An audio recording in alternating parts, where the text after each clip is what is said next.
Hello, and welcome. We are so happy that you decided to join us on today. Now, I know a lot of you are looking for natural ways to get better or to stay better. I hear that a lot as a primary care doctor.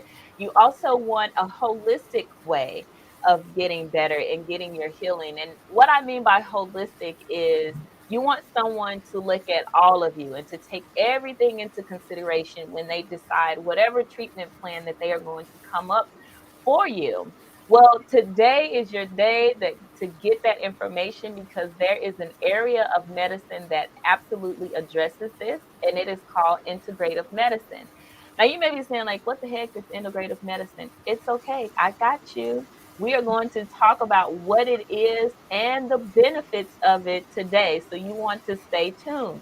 You want to tell a friend that we are talking about this today. Let them come on. And we also want you to subscribe and hit the notification bell so that way you will know when we are putting out other content just like this. This is Lessons Beyond the Stethoscope, and here we provide you with the practical health tips and tools that you need to help get you through your everyday life. Because what we know is that life affects your health. I am Dr. Ashley Booth. I'm a board certified family medicine physician, and I am your host on today. Today, we have a very special guest joining us, and that is Dr. Satira Perry.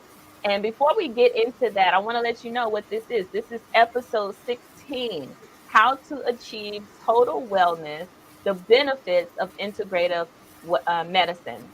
This Dr. Satira Perry, who's joining us today, is a physician who is board certified in both family medicine and integrative medicine. She has a unique and holistic approach to patient care that is rooted in the foundations of health and restoration of proper function. So, thank you so much for joining us today, Dr. Perry. Thank you for having me, Dr. Booth. You're welcome. Well, let's get started. And the way that I like to get started every time is I like to start with a good solid foundation. I want to know, like, what are we talking about? Like, before we start talking about all the things and how integrative medicine can benefit us, like, what exactly is integrative medicine? Can you talk to us about that and how it's different from traditional medicine and what we know as traditional medicine? Definitely, that's a really, really good question. I think before we define integrative medicine, I think it's important to really define what health is. For me, what the definition that resonates with me the most of health is a state of balance: physical, spiritual, mental, emotional, even environmental and cultural balance. And, whenever there is imbalance in those areas, we have disease or disease. And so with integrative medicine, it's a healing oriented medicine, and it really takes into account the entire person. Of course, your physical, your mental, your spiritual, your emotional. And it provides a lot of modalities that you can use to help restore balance. And those modalities are traditional, they include alternative modalities, complementary medicine modalities. And so the goal really is the restoration and maintenance of balance. Integrative medicine is uh, much more patient centered, I believe, compared to conventional medicine, and it's really rooted in prevention. And you had asked about just examples and how it might be a little bit different than the type of medicine that we call conventional. I guess the best way to kind of put it in terms is to just give an example. So, take your average patient that has hypertension. In a conventional medicine setting, that patient, would go into an exam room, we would gather a history, we would find out information that kind of lets us know what contributes to that hypertension, like if they're a smoker, what their diet is like. And then, of course, we would come up with a treatment plan, which would most likely involve prescribing of medication. And we would maybe tell them to not eat certain foods. We, recommend that they stop smoking, and we may, do some tests to make sure that they don't have any like, cardiovascular disease. Um, but really, with conventional medicine, it's more weighted in disease treatment, and the disease is kind of the symptom.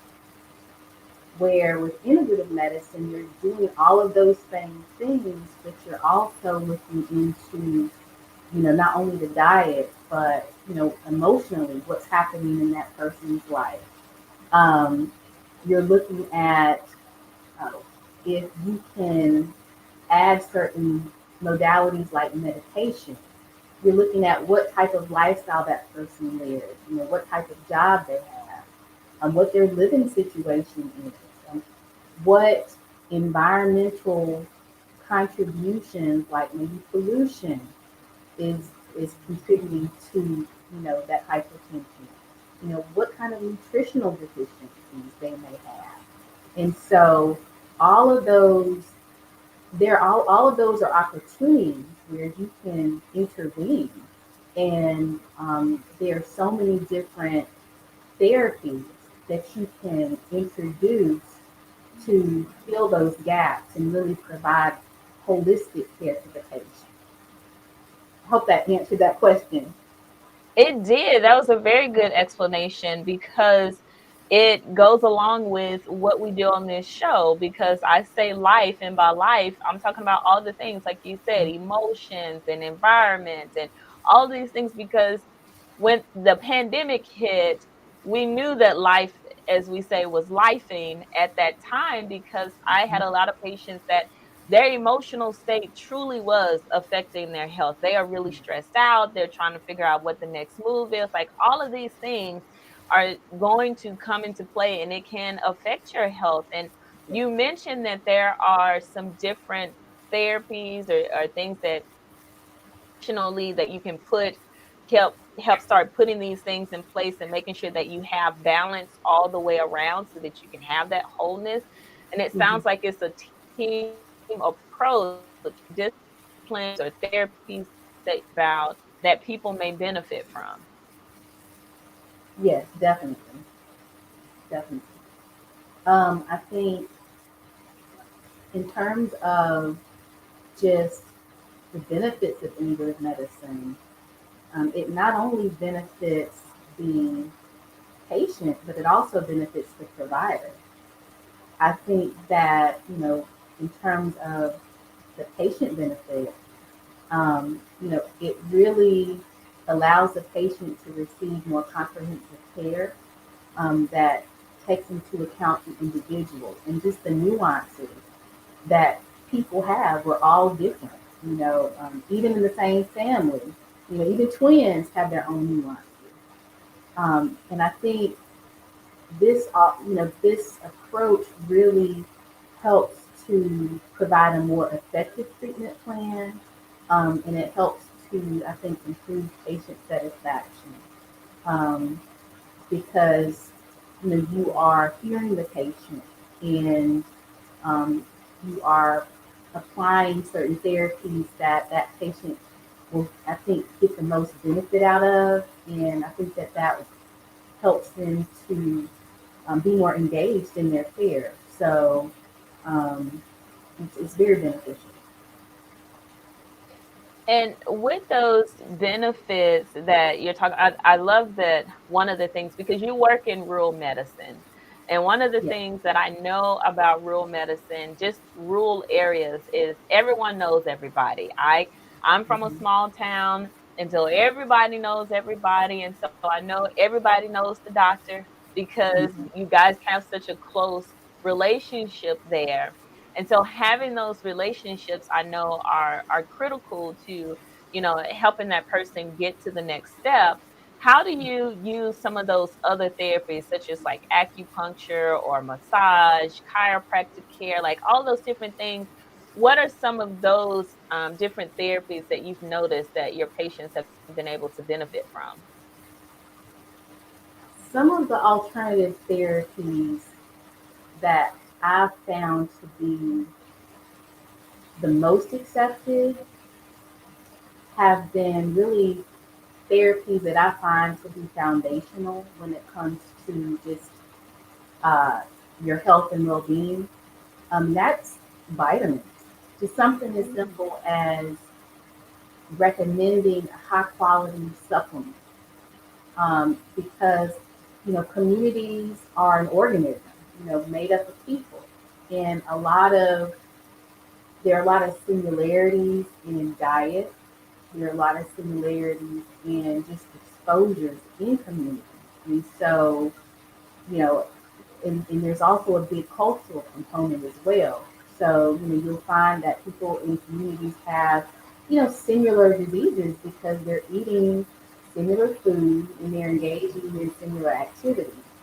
And so, um, you know, it makes it kind of simple because not that you're trying to paint people with a broad brush, but you can kind of have a general idea of what the challenges may be for that particular population and then offer an intervention that you really can use across the board for so many people. So just to kind of give you an example, a lot of my patient population, have and I don't think that they're any different than any anywhere else in the United States, but a lot of my patients have diets that are full of processed food that are just poorly, you know, uh, just don't have enough nutrition and just not nutrient dense. And so one of the most powerful um, things that I've been able to incorporate has just been recommendation of multivitamins, um, a depletion of vitamin D, depletion of magnesium. Um, and that has really, know, had a significant beneficial effect for my patients. Just some strikingly so. Um, so I forgot the question that you asked, but I hope that answers the question. I got it off, does. but yeah. No, that's a I didn't really think about the communities. You think about it, Hmm. but there are a lot of studies that are saying, like, when people are living in certain communities, it also dictates your access to Yeah. certain things. So that dictates the type of diet that you will have. That's why talking about food deserts and all of that is really important, and how it's really important to eliminate them because it gives people more access to quality foods, because Hmm. once you have that, then you are able to naturally get those nutrients and stuff that you were talking about that you're deficient in.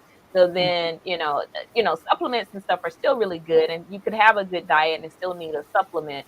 But Hmm. it that will be an addition and really help to make sure that you're getting all the great nutrients and things that you need. Yes. So I see what you're saying about that collaboration with the patient and the doctor, but talk to me a little bit more about, like, lifestyle and diet and how that goes into play with this as well. Lifestyle and diet. There's this poem that I remember we had posted in our kitchen, and the poem went. Part of it went, "You are what you eat," said a wise old man.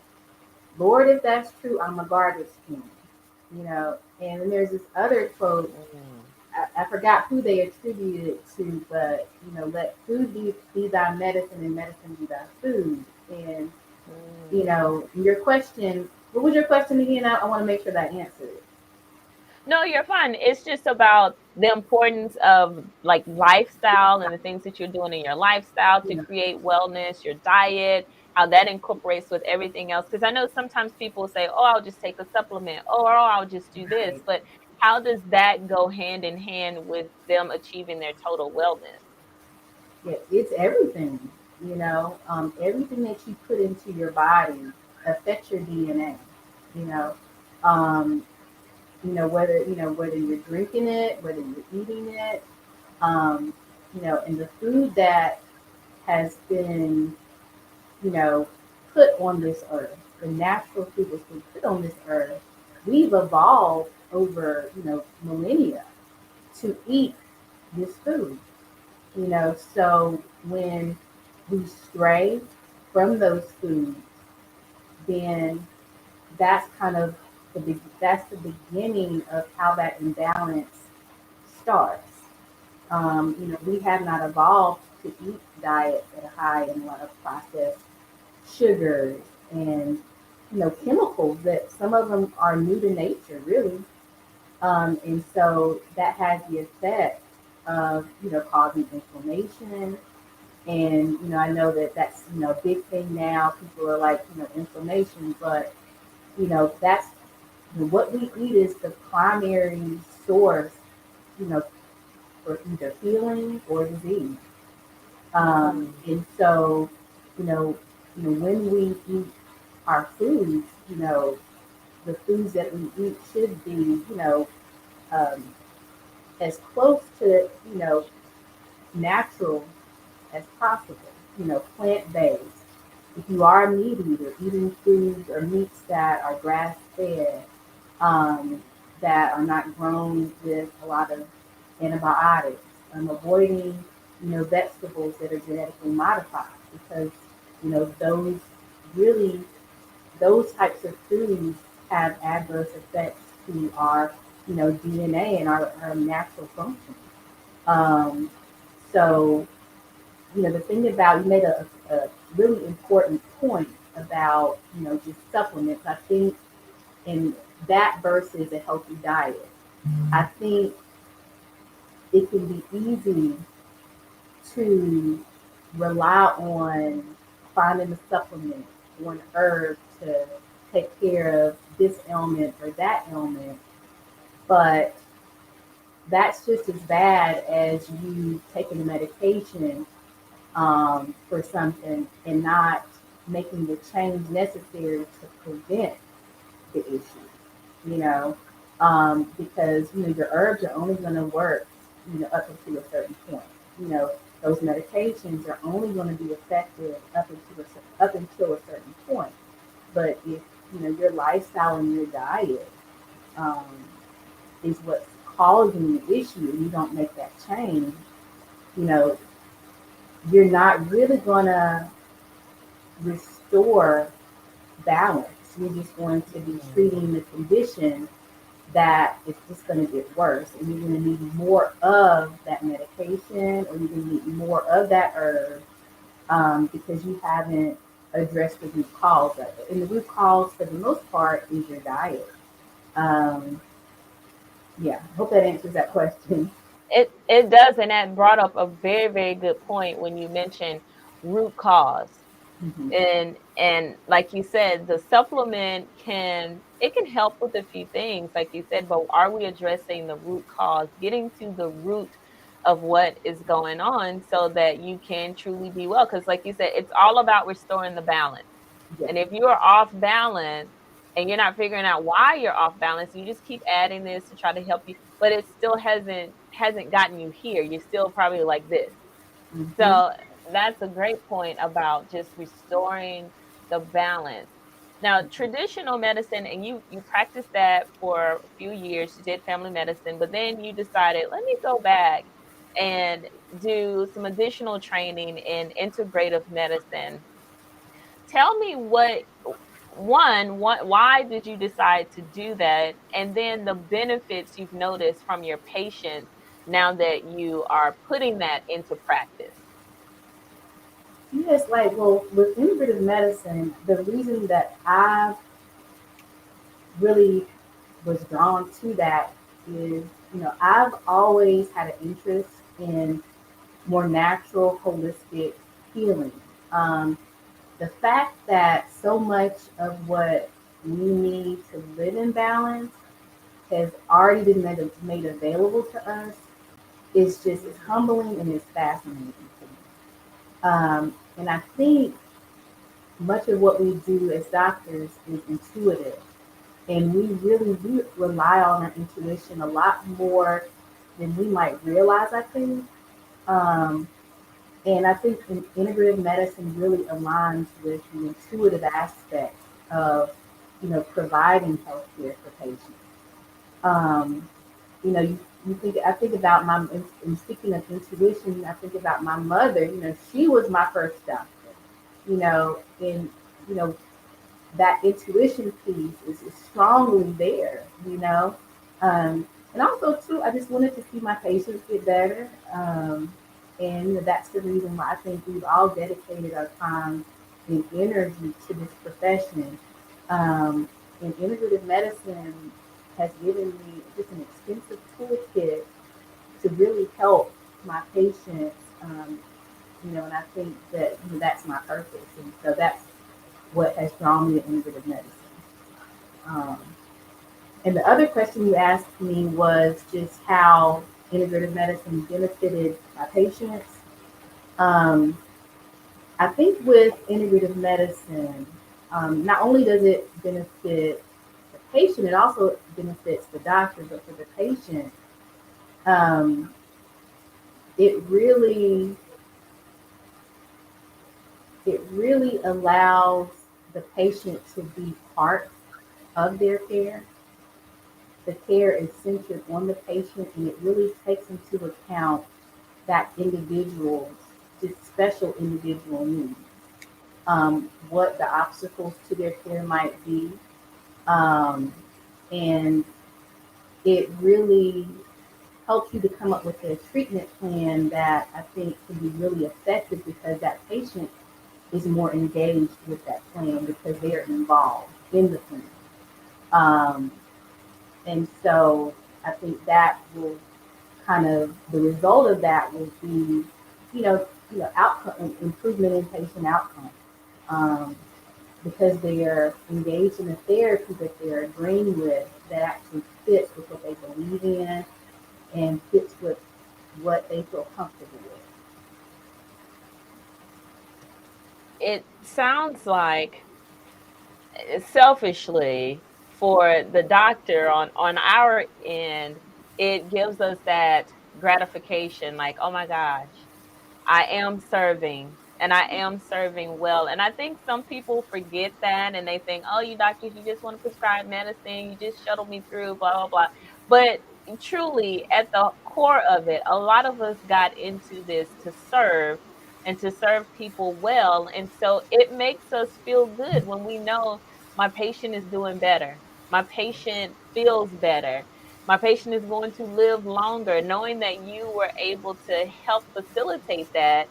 It feels good, honestly. And so I like that you said that the benefit is not only just for the patient, but also for the doctor because it is a shared relationship.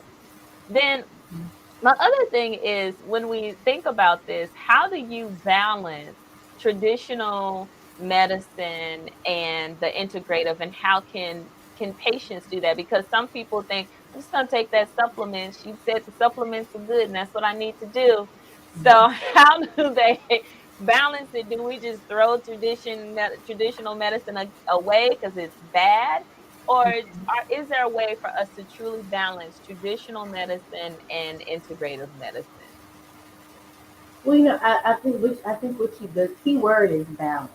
You know, um, and the goal is restoration and maintenance of that balance. Mm, And so any tool that's available that's number one, importantly, effective and appropriate and safe and mm, has evidence. Those are the keys.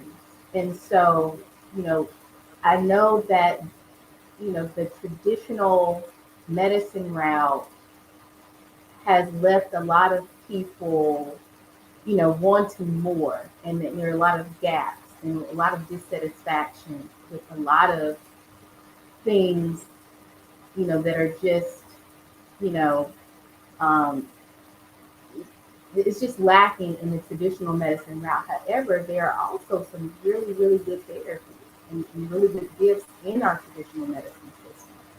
But it's mhm. not it doesn't provide everything. You do a very poor job of really preventing diseases, at the very root and beginning stage. Um, um, so having both is important because you're going to get all of the tools that you need to really, help you on that journey to, getting back to, balance. Um, so, for instance, if you have diabetes or hypertension, um, it's important if you need to be on insulin for you to take your insulin because physiologically that is what your body needs to keep you from, having to go into the hospital because you've gone into a diabetic coma or had some type of an emergency. However, there are herbs that you can take in addition to help, with your liver health, which is extremely important um, in, diabetic management. Um, Making sure that you have, adequate stores of vitamin D, which is important in, treatment of diabetes and just maintaining, your overall health. So it's not just, oh, we're going to stop taking insulin and we're going to take these herbs over here. In some cases, you need that conventional medicine or those prescriptions, but adding those supplements will help you, live healthier, even though you do have that condition. And it's really just about taking into account what you need to be healthy and not what somebody else needs. Someone else, they may be fine just taking some apple cider vinegar, when they have something sweet, or they can just eat some cinnamon. But for somebody else, it may mean that you need insulin, along with the supplements. So, and you may not need as much of it, if you incorporate some of these complementary therapies. You have provided so many points. I didn't want to stop you, but I was like, oh, I want to say something extra about that. Oh, I want to talk about that because one of the things that you said that I wanted to touch on was when you talked about like the traditional medicine and how, or conventional medicine, how people have a distrust or mistrust of it, especially when it comes to prescriptions. I get callbacks all the time. And so I try to prevent some of those calls by telling patients this is what you can expect to see. You're going to get this paper from the pharmacy and they're going to tell you a whole list of side effects that you can potentially experience. But these are the most common. So it's okay. So, let's focus on that. But the thing with natural is, or with your supplements, there's an assumption that they are always right. They are always good because you don't really see the list that comes with it that says, oh, it can cause this and this and this and this. People don't see that. But Mhm. we see it because patients start taking things they don't tell us. They start feeling a certain type of way. We get some labs and we're like, uh-oh, Mhm. right? We start seeing some of these different effects. It's like, how much are you taking and what are you doing? Like, why did you even start this in the first place? So touch on that because I need for you to say it, especially for the people in the back who didn't hear you earlier about the things with medicine. But talk to us about how, natural medicine or supplements may or may not be safe. Like, does that, because it's a supplement, does that automatically mean that it is safe and this is what I should take? That's a really good point that you made. I think it kind of goes back to this running theme that we have of balance. You know, you can get too much water. You know, so too much of anything is not good. And those requirements are different for different people. You know, so one of the things, with vitamins, you can overdose on vitamins. You can have toxicity, with vitamins.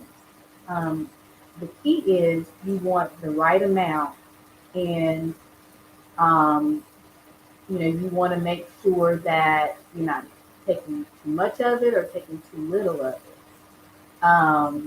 And so when people, take certain supplements, um, and they're taking multiple supplements, there may be overlap in some of the ingredients, and they may not know it because they're looking at this vitamin like, oh, it's just a vitamin, it can't do anything to me.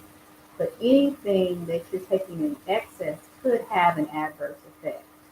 Now, we don't, those effects are not as you know, extensive as you might see when you look at the list um, of side effects of prescription medication, but they are there, and you don't really see them that much because most people are deficient, you know, in certain supplements.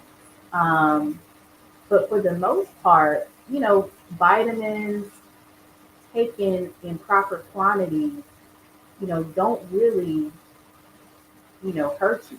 You're not going to have any adverse effects. And of course, there's always outliers and there's always, you know, exceptions to the rule, but, you know, nothing that you take into your body, you know, is completely, I mean, you have to exercise caution with anything. Hmm. And you have to use the right amounts and do it in moderation. Ideally, you would be getting all of the nutrients that you need from a healthy diet. But, you know, we know that that's very difficult based off of the diets that we have. And then, even when you are eating a plant based, you know, diet that's heavy in, you know, nutritious foods, it depends on how that food is grown. You know, if that food actually has nutrition that, you know, it's supposed to have, it's adequate for you. So, um, I think it's important to just be aware that just because you know, take a supplement, it doesn't mean that that supplement is free from risk. Mm. Yes. And to me, it also goes back to what you said earlier too about things being individualized. So I have a lot of patients. Well, my friend told me about this, or I saw this advertisement, so I'm going to go ahead and take it. But you have to think about, does it make sense for you and what your condition is and what you have going on? Because the other thing is that supplements can also interact with medications, your prescription medications. And I've Yes. seen a lot of that. So you want to make sure if you decide to, do your supplements, you want to talk to your doctor about it to make sure that this medicine is going to be okay. It doesn't interact with this. Even if your doctor doesn't know, they are at least aware. So then if things start to change, they know what they need to start looking for. Yes. Am I correct in that? Yes, you are definitely. Um, Eh, Go ahead. No, go ahead. You're fine. Yeah. Yeah, I think like an example would be if somebody's on blood thinners, like warfarin or what's one of the Xarelto, another, you know, anticoagulant. Um, there are, you know, pretty common supplements that can interact with those blood thinners. So you're right, it's really important for your doctor to, or, you know, help other healthcare providers to be aware that you're taking certain supplements. Um, you know, some doctors, you know, are, you know, less agreeable or less open to those nutritional supplements, and some really discourage it. And in those cases, I would definitely recommend maybe, you know, seeking out a healthcare professional that at least is open to the conversation, because the thing about it is, you know, supplements can be very beneficial, and you know, I recommend and prescribe supplements to most of my patients, but you know, you want to at least have be able to have an open conversation with your healthcare provider about those things because it does affect your health, and there may be interactions with certain medications.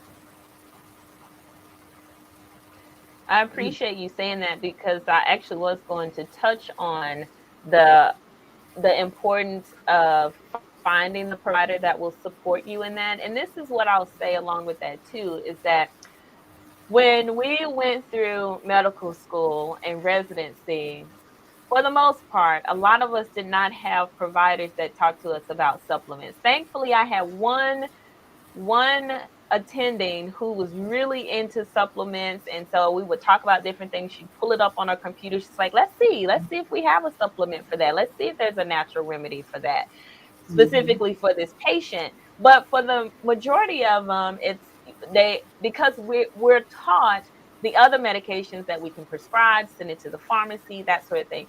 So I would say also give your provider some grace. If they are not, now if they just shut you down, no, we're not talking about supplements, then you know, they just Mhm. probably aren't open to the conversation.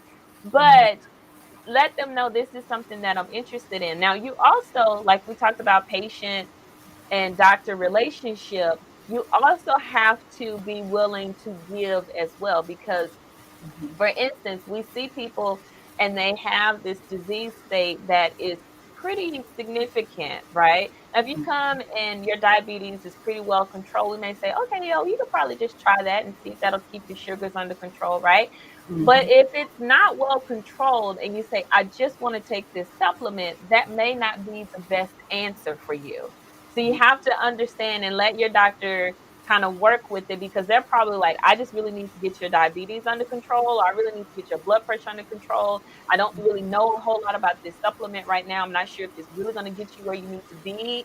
You Mhm. know, they're probably like, my immediate thing is get this under control. And then we could probably start adding some other Yes, things, right? yes, definitely. I try to use analogies, just to kind of help to make my point clear. I guess maybe an analogy that's coming to mind is, you know, say for instance, you're driving a car, right? And your car is out of alignment. Um, and you could change the tires on the car because of course, when your car is out of alignment, those tires get worn unevenly.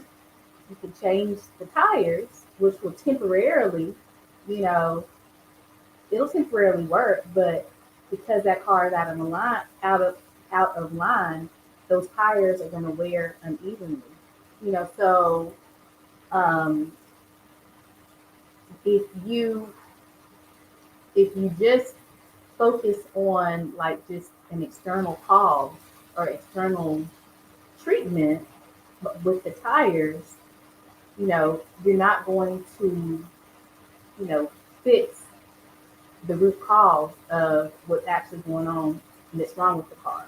I don't know if that was an appropriate analogy, but yeah, I don't know if that was an appropriate No, analogy. it makes sense about, like, it goes back to, like, you talk about alignment. When I think of alignment, I again think of balance. And the other thing is saying, like, you have to think about the whole picture of all of it. So it actually does make really good sense. Like, we have to look at the full thing, and we can't just be focused on like this one thing. We have to look at all of it to see what is going to make the most sense. So I think Mhm. people are understanding what integrative medicine is. They are understanding how to balance it and how it makes sense and how to balance it and how it can work well with the medicine that they are used to. They are looking for a doctor and they're saying, okay, I'm gonna give my doctor some grace, and we're gonna discuss the supplements. Well, let's talk about supplements, Mhm. because that is a big thing. Everyone wants to do supplements. And again, we're talking about making sure that you individualize it, that it makes sense for your body, for whatever disease state you have. But some of the common ones that people are using them for are like inflammation, or they're Mhm. also using it for to boost their immune system. Are there some ones that you know about that seem effective in trying to help with, let's just say, inflammation? Or what have you seen? Oh, yeah, yeah. There are several supplements that help with inflammation, and one of the primary, um, I guess one of the most powerful things that can help with inflammation is just your diet. And I know we're talking about supplements, but having what we call an anti-inflammatory diet, where you know part of that diet includes colorful plants that have chemicals in them that lower inflammation. All of those different colors in the plants, they're not just because you know they want you to they want to be pretty. Those chemicals actually are powerful anti-inflammatory and antioxidants. That's what they say, when you're eating, you want to eat the rainbow because you're eating the healing properties that are within those colors of those plants. Um, you know, Also, having proper nutrition in terms of like vitamin supplements, that helps to lower inflammation. One of the things that I learned is that nutritional deficiencies have similar similar damaging effects to your DNA, just like radiation. Hmm. So when you have, just over time nutritional deficiencies, that damages your DNA just like some radiation exposure. So making sure that that's part of, your healthy lifestyle. And as far as just individual supplements, supplements like turmeric, um, that has very powerful anti-inflammatory and antioxidant properties. The thing about turmeric is when you take it with black pepper because that helps for it to absorb better. Omega 3. Those supplements have, very powerful anti-inflammatory properties. It is important to make sure that you get a good quality supplement, because the FDA does not regulate, the claims that the supplement, has particular potency to it. You also want to make sure that you're getting supplements that adhere to good manufacturing principles. Um, Another supplement that I recommend quite a bit is CoQ10. And CoQ10 also is a very powerful antioxidant. And it's one that I think a lot more people would benefit from because one of the medications that are commonly prescribed are statin medications for cholesterol. And those statin medications, they deplete your body of CoQ10.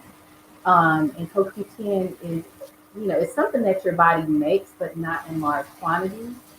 CoQ10 is kind of one of those supplements that help fight. It's an anti-aging supplement. So that's another one.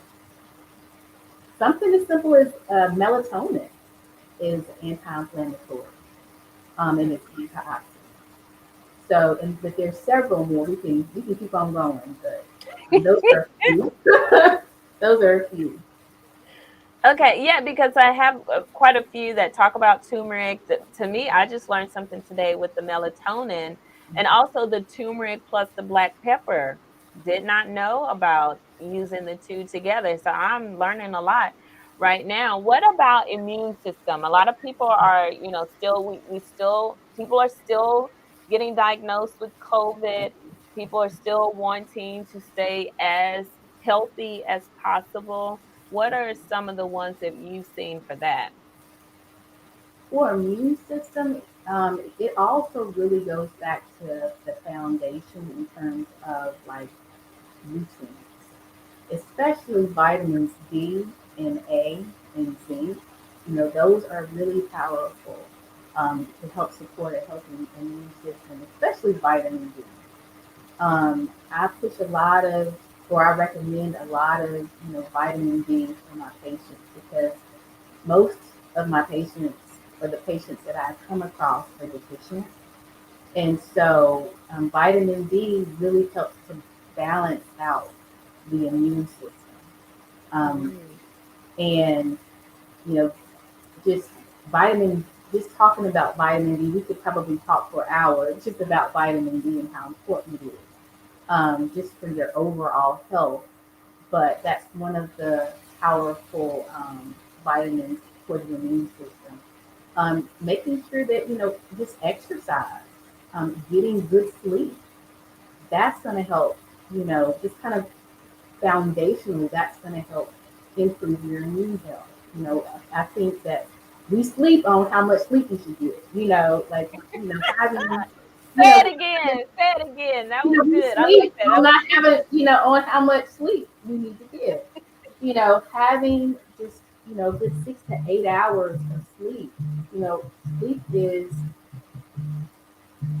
necessary for your body to reset, to heal, to eliminate, to do all those functions that are necessary for you to maintain your balance. So, just, you don't have to, take some supplement that you have a hard time pronouncing to, you know, to have benefit for your immune system. It goes back to like, exercise, eating a good amount of sleep, and, making sure that you have good nutrition, namely, your vitamin A, your zinc, and your vitamin D. Those are just, some foundational things. And then with vitamin D, you're saying D as in dog, D is in correct? D. Yes. Okay, perfect. Because I want to make sure. I want people like, oh, did she say B or did she say D? So she's talking about vitamin D as in dog, which is really very essential. And like she said, I'm seeing quite a few patients that are deficient in it because the other reason that we're seeing it too is a lot of times we can get it from sunlight and outdoors, but truth be told, we're not as often anymore. And then some people say, well, I'll just get it in the sun. I caution that you got to be careful. You got to put your sunscreen on. When you put your sunscreen on, then you're not absorbing as much. The sun today is not the sun that we had a few years ago. So we just need to again balance that and how we will get it. So definitely taking like that supplement is totally fine. Now you know I would be remiss if we did not talk about apple cider vinegar. Okay. It is in a supplement. People are putting it in gummies. They are taking teaspoons or tablespoons and putting it in their water and they're drinking it. But that is like the big thing. Everybody's talking about it. So talk to me about some of the benefits and uses you've seen of apple cider vinegar. Well, what I do know of is apple cider vinegar can be very effective for the management of elevated blood sugar. Something as simple as a tablespoon of apple cider vinegar before like a high carbohydrate meal can help you metabolize those sugars better. Now, I have had patients who've kind of sworn by it for their blood pressure, and some other things, but I do know that it is effective for just management of like high carbohydrate meals. People that are diabetic, it can be really beneficial and it can lower your blood sugar. Um, as far as adding it to water, I'm not quite sure. Um, you know, the benefits of that. Adding lemon to your water can be really powerful, because that is a natural way that you can kind of help detox because it alkalinizes, um, essentially kind of like turns it into more of an alkaline, uh, the way that your body metabolizes it, it helps to alkalinize your system or elevate your body's pH, and that actually helps you to release toxins. Um, and so you know, that can be really beneficial for you, just adding the lemon to your water. But yeah, apple cider vinegar can be beneficial for your blood sugar. Okay. Well, thank you because I know everybody is talking about apple cider vinegar. Everyone wants to know about supplements and what they should take, what they shouldn't, different benefits. I appreciate that. Like you said, we could come back and just spend Oh yeah. hours talking about all the different supplements and what they do and what's beneficial. But like you said, and what I'm just getting from our conversation today is it's lifestyle, it is relationship between the doctor and the patient and having a trusting relationship so that you can get what you need, and balance that will lead you to total wellness and wholeness. So what other tips or comments do you have that you would like to add on today? I think one of the things I was thinking about, was this idea of, natural, and how the way that it's marketed, it is automatically looked at as, I'm eating all natural so that, you're getting everything that you need, it's safe. However, that's not completely the case. Um, you know, a lot of the supplements are marketed as, natural this, or foods will be marketed as natural that. And natural does not include anything about whether something has been grown with pesticides. It doesn't speak to its nutritional value. Um, it doesn't even speak to whether it's been genetically modified or not. All that it really signifies is that, no, you know um, artificial colors or something like that have been added to it. So you can have a natural donut that's genetically modified and poorly nutritious. You can have a natural beer. You know, um, when you are looking for things that are healthy, you want to go towards more whole foods, foods that are not genetically modified, and are organic, which means that they're not grown, you know, with pesticides. So I guess that's kind of one of the things that came to mind.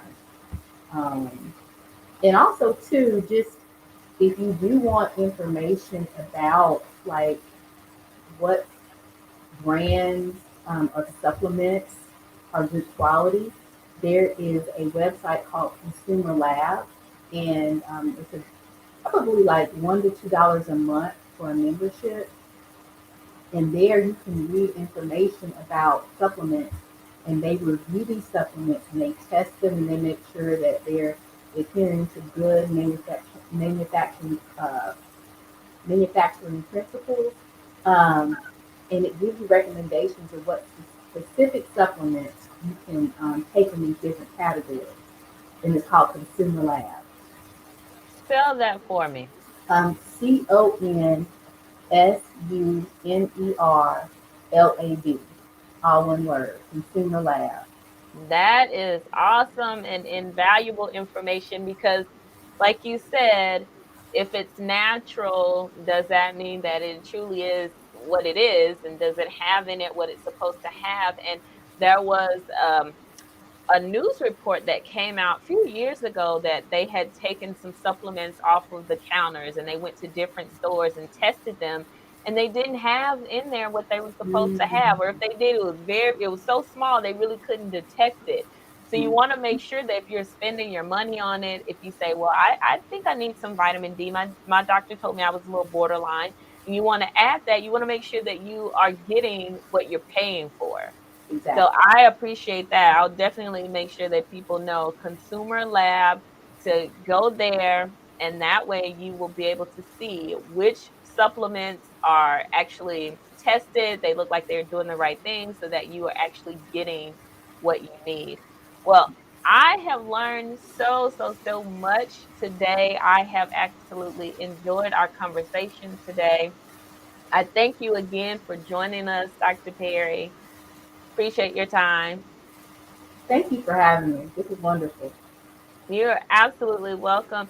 Guys, just want to tell you thank you so much for watching. If there is some additional questions that you have, feel free, reach out to me. I will do what I can to try to answer those for you. If you have not subscribed, again, go ahead and do that that way you don't miss out on any additional content. So that way you will be in the know and you will be able to have more tools in your toolbox so that you can use to live your life to the best of your ability. Until next time, stay safe and take care.